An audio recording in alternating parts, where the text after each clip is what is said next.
point du préambule des repères est axé sur l'attitude du catéchiste.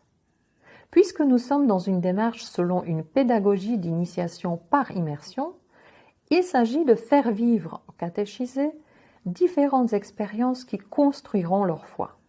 En conséquence, il est indispensable d'être soi-même en tant que catéchiste sur un chemin de foi où l'on entraîne les enfants. Avant de vouloir transmettre, il s'agit pour le catéchiste de désirer grandir dans sa propre foi chrétienne. C'est parce qu'il est difficile d'initier à des réalités existentielles, oui, la foi concerne l'existence de chacun, quelles qu'elles soient, si elles nous sont étrangères ou extérieures. Pour utiliser une image bien connue, comment donner soif à un âne qui ne veut pas boire? Mettre à côté de lui un autre âne qui a soif et qui boit. La foi est contagieuse. Ainsi, le catéchiste entraîne, dans tous les sens du mot, le catéchisé surtout par son exemple. Mais attention, personne ne vous demande d'être un expert qui sait répondre à toutes les questions. Ça voudrait dire qu'on souhaite être comme Dieu. Personne n'a toutes les réponses. Et cela nous motive à chercher. Le catéchiste est un chercheur de Dieu, tout comme ses catéchisés, les autres chrétiens, les autres catéchistes. Et chercher présuppose de se mettre en route. C'est de ce chemin personnel, fondement de notre mission de catéchiste, que parle Monseigneur Hutzin dans son document d'orientation pastorale. Pour ce qui est de la foi, nous sommes tous en route, tous novices, tous en chemin.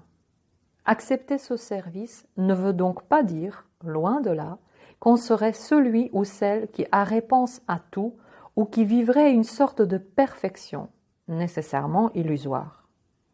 Être catéchiste demande de l'humilité, mais demande aussi qu'on soit un chercheur de Dieu. C'est consentir à être soi-même, avec ses hauts et ses bas, en chemin vers le Christ. C'est désirer se laisser nourrir par sa parole, par ses sacrements. C'est chercher aussi à mieux comprendre notre foi et en quoi elle est porteuse de vie. C'est être en lien avec la communauté d'Église qui nous a confié cette mission.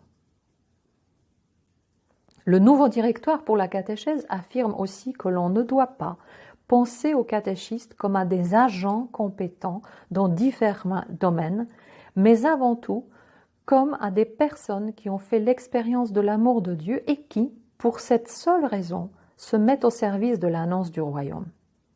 La conscience de ses propres limites ne peut décourager le catéchiste d'accepter l'appel au service. Au contraire, il peut y répondre en s'appuyant sur la relation vivante avec le Seigneur et sur le désir de vivre la vie chrétienne avec authenticité et en mettant généreusement à la disposition de la communauté les 5 pains et 2 poissons de leur propre charisme personnel. En même temps, employons-nous à une meilleure formation.